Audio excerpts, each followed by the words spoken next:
Most wrestlers chase greatness. They fight for titles, for cheers, for legacy. But then there was The Undertaker. From Death Valley, I give you The Undertaker. He stepped into the ring like a man who'd already been buried, and somehow, over the next 30 years, he became the soul of professional wrestling. He's the greatest performer in WrestleMania history. Most iconic and greatest legacy of all time. There will never, ever be anyone like The Undertaker. He didn't talk much, he didn't smile, he didn't break. But every time that gong hit, the entire arena exploded. Alistair. Oh my God, he's here! The dead man! The Phenom! Choke slam to Styles! He was more than a wrestler. He was a presence, a shadow. There'll never be another Undertaker. Because you can't recreate fear like that. You can't script what felt real. But what he didn't know was that everything he built, the mystique, the streak, the legacy, was always just one match away from falling apart. The Undertaker character is forever, but I'm not. And that match was closer than anyone realised. But what if I told you that long before the legend, long before the streak, there was just a young man in black gloves standing in a locker room that didn't want him there?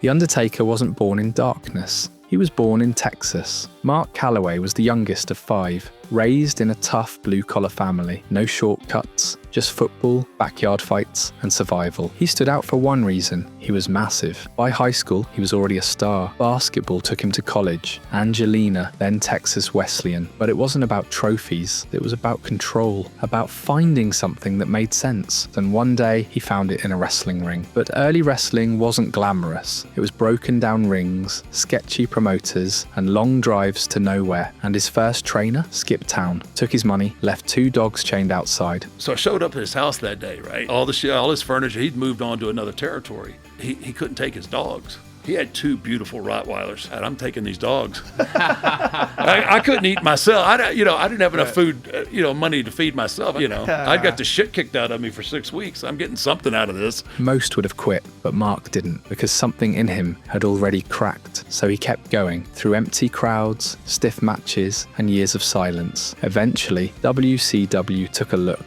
and laughed. Too slow, too weird, not marketable. And they were like, look, you're a great athlete, kid, but no one's ever going to pay money to watch you wrestle. They fired him, and just like that, he was back where he started. A kid in black gloves, standing in a locker room that didn't want him there, until one call changed everything. Hello? Is this The Undertaker?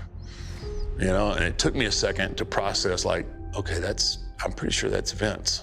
And he called me Undertaker. Yes, sir, yes, this is The Undertaker. Like, I had no idea what Undertaker, his vision was. Mark didn't get it. The name sounded dumb, cartoony, and in his gut he feared the worst. For weeks, WWE had been teasing a giant egg on TV, and Mark was convinced he was the punchline. Now I think I'm going to be Eggman, right? I'm going to have to, I'm trying to grow my hair out, and I thought, he's going to make me shave my head, I might shave my eyebrows, I'm going to be Eggman. Oh, and I'm a nervous wreck, right? But then Vince said the name out loud, and something clicked. The voice, the presence, the silence. This wasn't a cartoon, it was a funeral. The original character is based on an old Western Undertaker. The Undertaker comes out and measures him, does the box. He debuted at Survivor Series 1990. The lights dropped, the crowd froze, and a man in black walked to the ring without saying a word. It wasn't just a gimmick, it felt real, cold, measured, final. From that moment on, he never broke character. No interviews, no smiles, no real name. Even backstage, he stayed in black, moved like a shadow, spoke like he wasn't supposed to exist. Everywhere I went, I was always dressed in black. I didn't say much to people, always stayed in character. I always felt like that I needed to be what they saw on TV. Because to the fans, he wasn't Mark Calaway, he was The Undertaker, and once the legend began, there was only one question left. How do you stay human when everyone thinks you're already dead? The man fades, the myth takes his place, and once it begins, it doesn't stop. WrestleMania 7, 1991. The Undertaker enters his first Mania and wins. He doesn't celebrate, doesn't gloat, he just leaves, like a ghost. It's all over, Brent. I don't believe it. That is Superflex Jimmy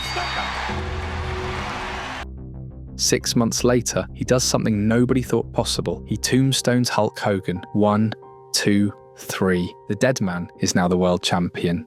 He became what he envisioned The Undertaker would be. But backstage, He goes, hey, kid, can I talk to you, right? So we go into one of the locker rooms, into the shower, right? So he's telling me, he goes, hey, I got this neck injury. He says, I'm really nervous about taking your finish. And I was like, I will protect you. I pride myself on not hurting people.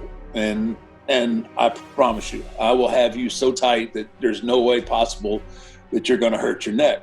Flair slides the chair. Taker delivers the tombstone, and Hogan starts screaming. So as soon as my knees hit, I hear, oh.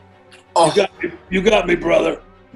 In the back, Hogan's on Vince's office floor, paramedics swarming, and then I hear, somebody get my wife and kids on the phone. Shane pulls Taker aside. He's like, Mark, he goes, his head wasn't anywhere close to touching that mat. But there were no replays, no way to check. The guilt ate him alive until Tuesday in Texas. A lot of the boys had come up to me and they're like shaking their head like his head never got anywhere close to the mat. So Taker confronted him. Terry, I watched it back.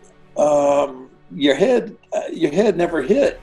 He's like, well, brother, what it was you had me so tight that when we came down, I had nowhere to move. And that's what jammed my neck, because I couldn't move at all. Okay. Then I knew, I was like, okay. I kind of realized, okay, I know what you're all about. And that's all I needed, That one lie almost killed The Undertaker's career before it began. But Vince kept him, the roster respected him, and the myth kept growing. Then it happens again, and again, and again.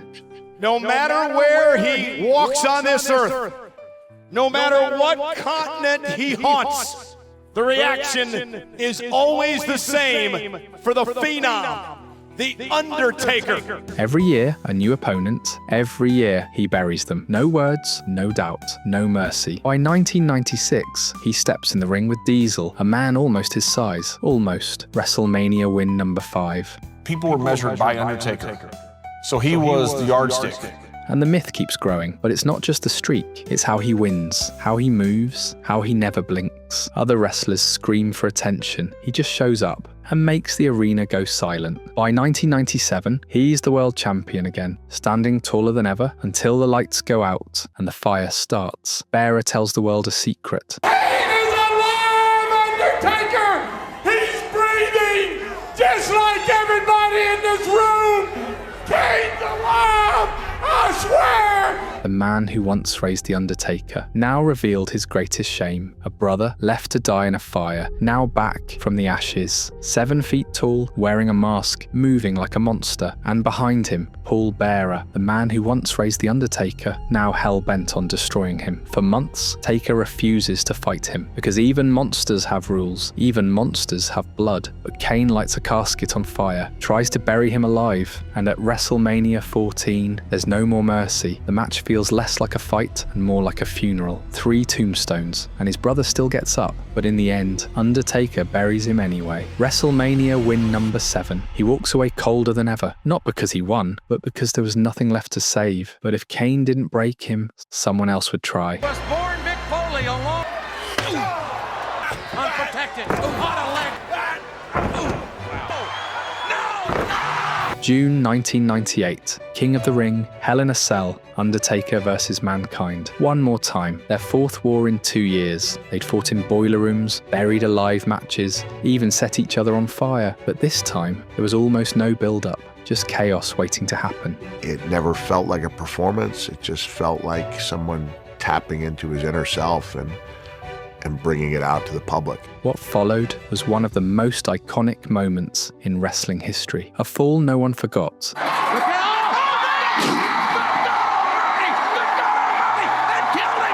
A clip they still play decades later. It was the most terrifying thing you've ever seen. He is broken in half! Everyone watching thought he was dead. The whole room fell silent. I cannot believe this is over right here. His tooth goes through his face. You're like, this guy is, it made everyone a Mankind fan. Even the wrestlers were shaken. It was insane! Listening to them just go off about that, I still have short clips and memories of them talking about that moment. That raised the bar on every single thing that we do. I feel like that set the tone.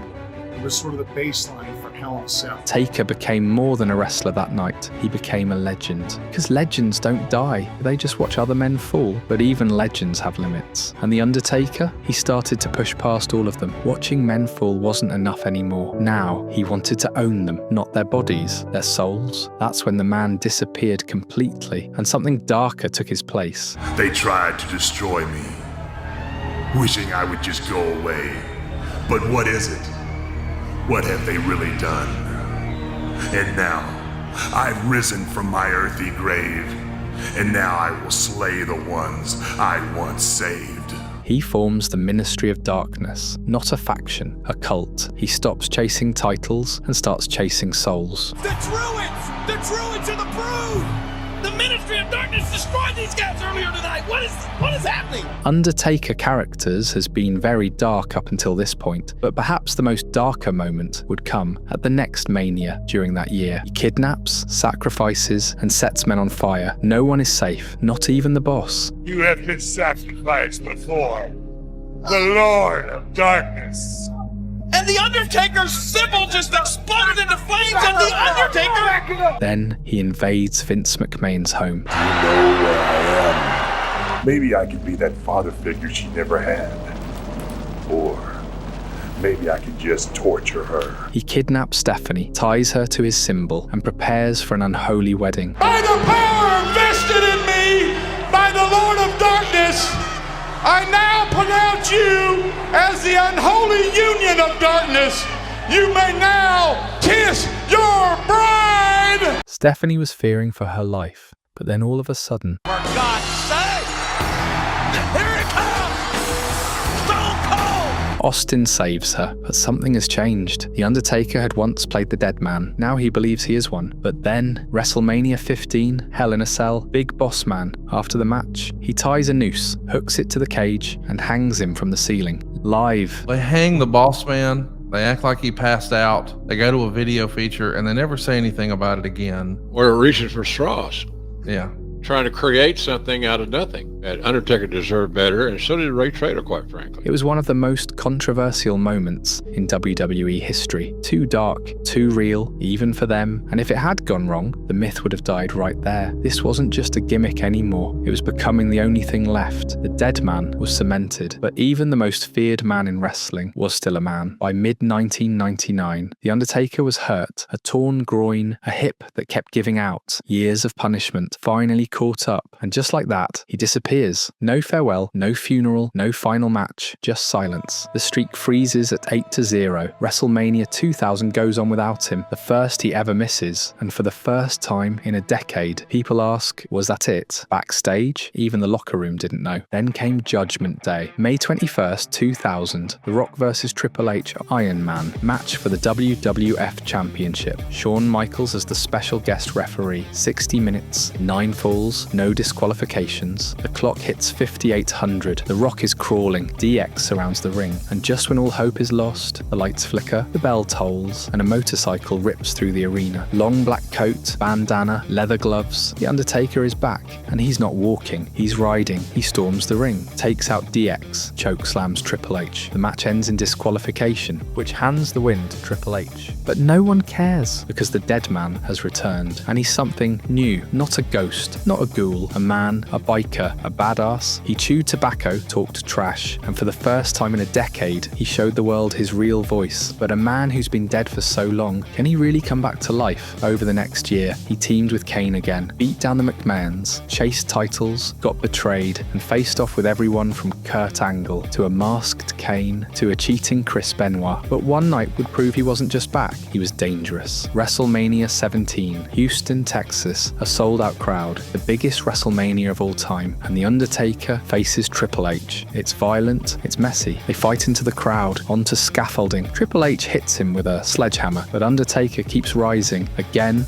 and again. One last ride, one tombstone, one more win. He doesn't even look surprised, because maybe he expected it. Maybe he finally saw the pattern, but this wasn't just about wins anymore. It was about reinvention. Gone was the silent phantom. Now he spoke.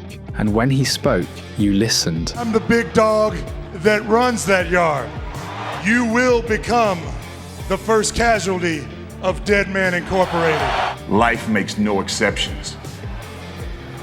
And neither do I. First, I'm gonna beat him up, and that's gonna shut him up, and then I'm gonna bust him up. This version of The Undertaker was real, louder, rougher, more human, but still terrifying. He rode through WrestleMania 18 and 19, first Flair, then Big Show, and A-Train. He beat them all, one by one, but the wins came faster now and quieter, because by now, everyone just expected him to win. But even legends can lose themselves in reinvention. So when it was time to be the dead man again, the question wasn't if he would, it was if he still could. It's WrestleMania 20, Madison Square Garden, the building where it all began, and after 4 years of being American badass, the lights go out, the bell tolls, and Paul Bearer walks down the aisle, holding the urn. He's not walking behind a biker anymore, he's leading a monster. Black hat, long coat, eyes rolled back. The dead man has risen. Kane is already in the ring, but this time, he's the one begging for mercy. Eyes tell a story from both men. But he is, and he's never looked more alive. Chokeslam, tombstone, 1, 2, 3, the dead man was back. And this time, he was never leaving again. But death evolves, and so does the game. Because next, he wouldn't face monsters, he'd face legends, icons. One man no one thought he could beat. The return wasn't just a costume change, it was a rebirth, a hybrid of everything he'd ever been. The mind games of the dead man, the fury of the biker, and the presence of something not quite human. He crushed Booker T, buried Paul Bearer in cement, lost to JBL in a last ride match thanks to Heidenreich, then came back to bury him in a casket at Royal Rumble. This wasn't about gold, it was about sending messages. Every time someone tried to kill the dead man, he came back stronger. Even when Randy Orton lit his casket on fire at No Mercy 2005, he returned at Survivor Series, flames bursting from the coffin, and everyone in the ring got destroyed. By WrestleMania 21, it was Randy's funeral, 13-0, but the wins didn't stop the losses, not backstage.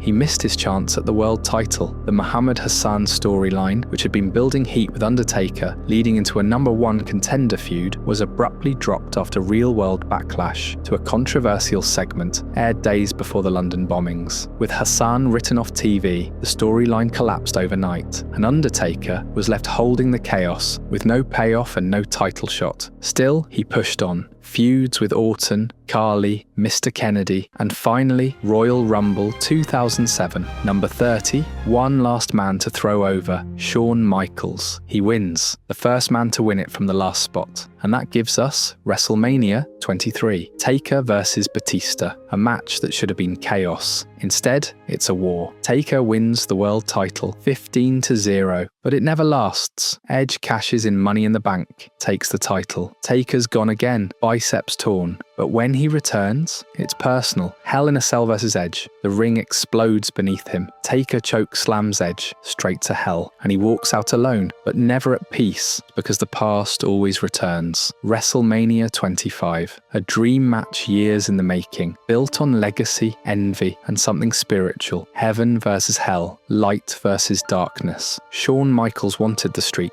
but more than that, he wanted validation, to be the only man who could do what no one else had done. The result? Arguably the greatest match in WrestleMania history. Counter after counter, kick out after kick out, no blood, no run-ins, just two icons going to war, and in the end, the dead man still rises. 17-0. But Shawn couldn't live with it, couldn't live with losing, so he chased redemption, begged for one more chance. Undertaker said no, until Elimination Chamber 2010, a blast of pyro goes off early during Undertaker's entrance. The flames shoot straight up his coat. He's burned, physically scorched, back, chest, neck, second-degree burns. But the match goes on. He doesn't quit. He doesn't leave. He wrestles every minute of the Elimination Chamber, burned, angry, distracted, and that's when Shawn appears, super kicks him in the face, costs him the world title, and now there's no turning back.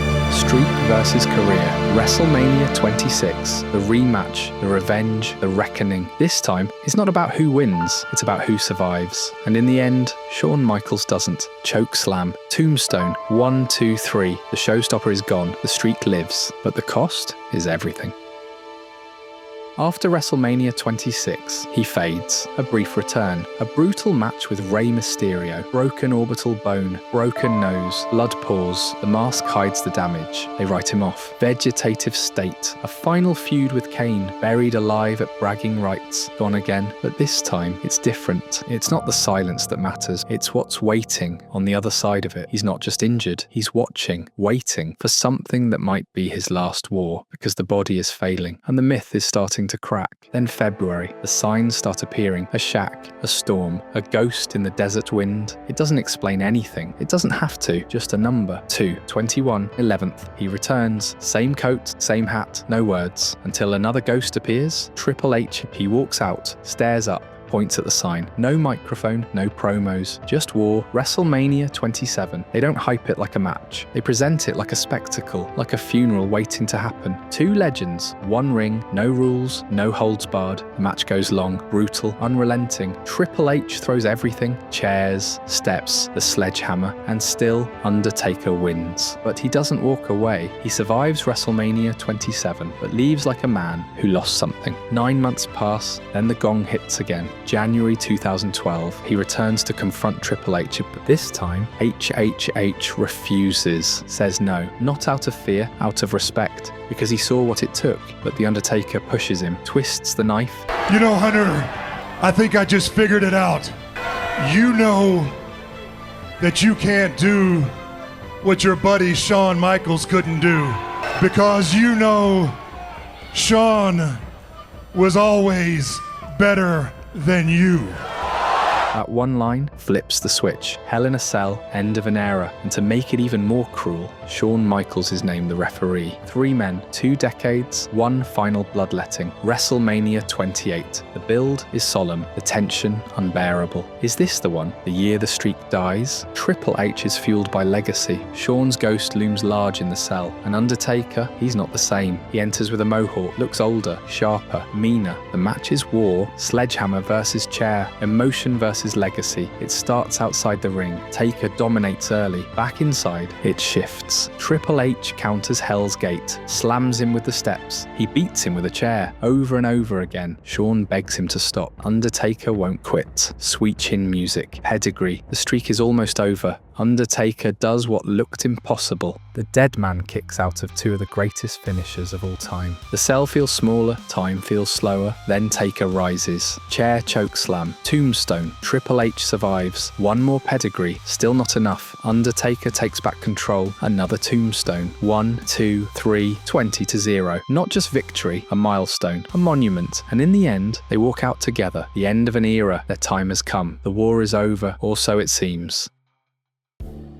The war with Triple H was supposed to be the end, but legends don't get to rest. He returns once to fight alongside Kane. The brothers still dominate, but it's not the same. Time is thinning. Then, March 2013, a match is announced. Not for a title, not for revenge, just to face The Undertaker. A #1 contender match for the streak. That's how sacred it's become. CM Punk wins. But this match isn't about winning, because one day later, Paul Bearer dies and Punk turns it into fuel. Mockery, disrespect, desecration. He steals the urn, mocks the ceremony, spits on the myth. This isn't just about the streak anymore. It's about memory, about guarding the last sacred thing he has left. WrestleMania 29. A different kind of match. Not brutal like HHH, not flashy like Shawn, but cold, sharp, mean. A fight against a man who doesn't care about the legacy, only about mocking it, and yet Taker wins. 21-0. He takes the urn back, but it's not a celebration, because deep down, he knows what's coming. After Mania, the attacks keep coming. The Shield targets him, power bombs him through a table, and for a moment, it looks like the myth might die on a random episode of SmackDown. The dead man disappears again. But something's changed, because when he does return, he doesn't speak. He just stares at one man.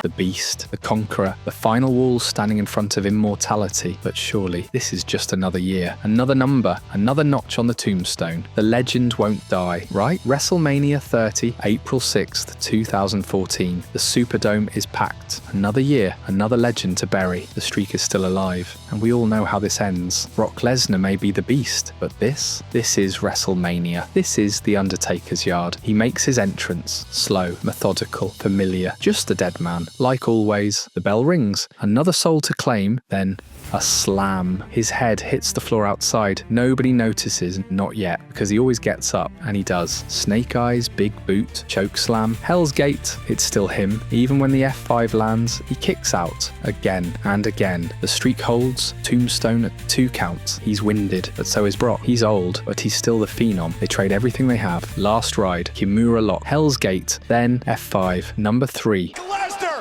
into the cover, hooks the leg, the streak is over.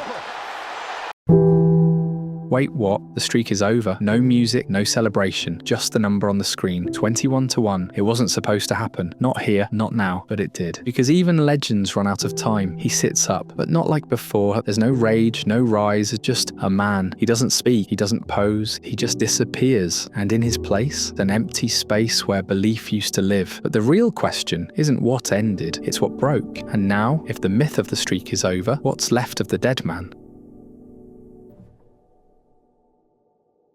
He was 21-1, but the 1 changed everything. Because when you're built on perfection, one crack makes the whole thing feel fake. So he vanished. Not to heal, not to rest, to figure out who he was without it. In 2014, WWE offered to induct him into the Hall of Fame. He turned it down. Because something inside him still burned. The myth had cracked, but the man, he wasn't ready to be buried. Not like this. And before the grave could settle, a new threat emerged. A challenge from a man calling himself the new face of fear, Bray Wyatt. He mocked the streak, mocked the silence, claimed the throne, but Undertaker didn't talk, didn't answer. He just walked down the ramp and took it back. 2 tombstones later, silence returned, but not reverence. Because even in victory, it felt like he was fighting a reflection, a version of himself that wasn't supposed to exist anymore. But then an opportunity to take revenge, not just for the loss, but for the chance to take something back, to make the myth feel real again, because Heyman wouldn't stop.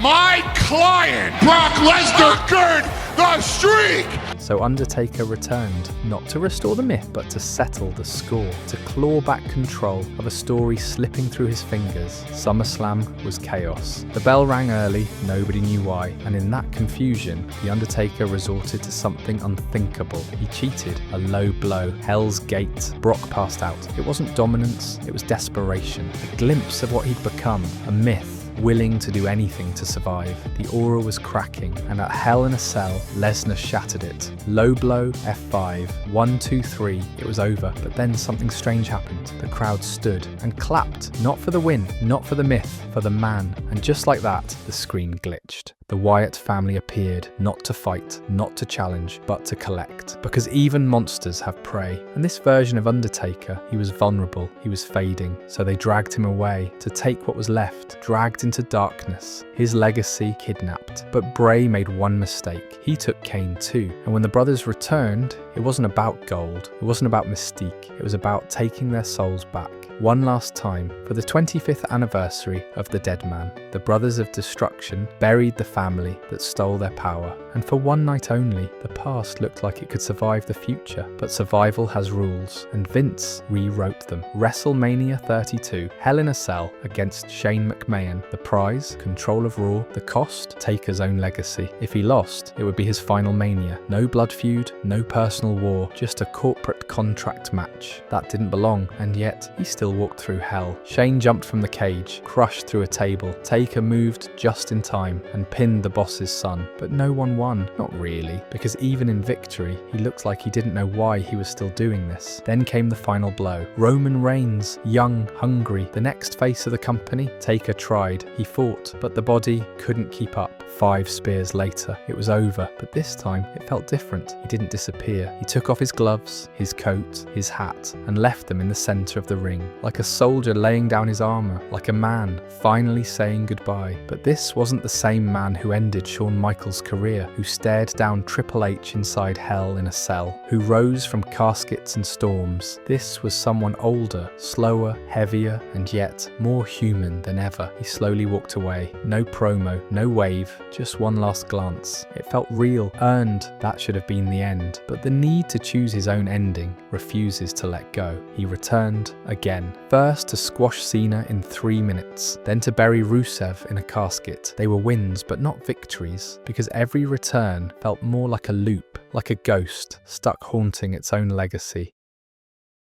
Then came Crown Jewel, DX versus Brothers of Destruction. 4 legends, 1 disaster, slow, stiff, painful. Kane's mask fell off, Shawn botched a moonsault, and Undertaker looked tired. This wasn't wrestling, it was grief, and nobody wanted to admit it, but the myth was dead. Then Goldberg, a dream match. 10 years too late, Goldberg got concussed, botched the jackhammer, nearly dropped Taker on his head. The match ended fast. Sloppy, dangerous. Taker won, but barely, and as he left the ring, you could see it. The disgust, the shame, not with Goldberg, with himself. And then something changed. Extreme Rules, tag match with Roman. One last glimpse of the old Undertaker. Fluid, focused, proud. The crowd felt it, he felt it, and just like that, he was gone again. But the whispers started, he's not done, he can still go. So AJ Styles called him out, not the dead man, not the Phenom. He called out Mark Calloway, he brought up his wife, his age, his legacy, and Taker didn't hide. He answered, not as a character, not as a myth, as all of them. The unholy trinity, the biker, the dead man, the man. WrestleMania 36, the Boneyard match. It wasn't a match, it was a story, a funeral brawl, a buried alive fight with words and fists. AJ mocked him, swore he'd dig his grave. Instead, he got buried, but the world almost didn't see it. COVID shut down the stadium. No crowd, no lights, no stage. And just like that,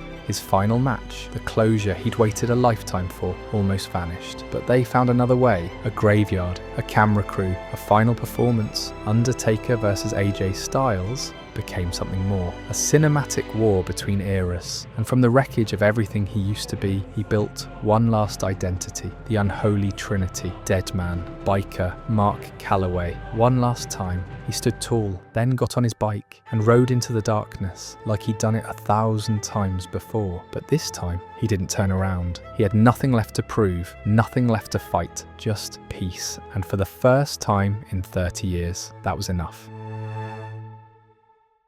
He said it on camera, looked into the lens, and told the world, "This time the cowboy really rides away."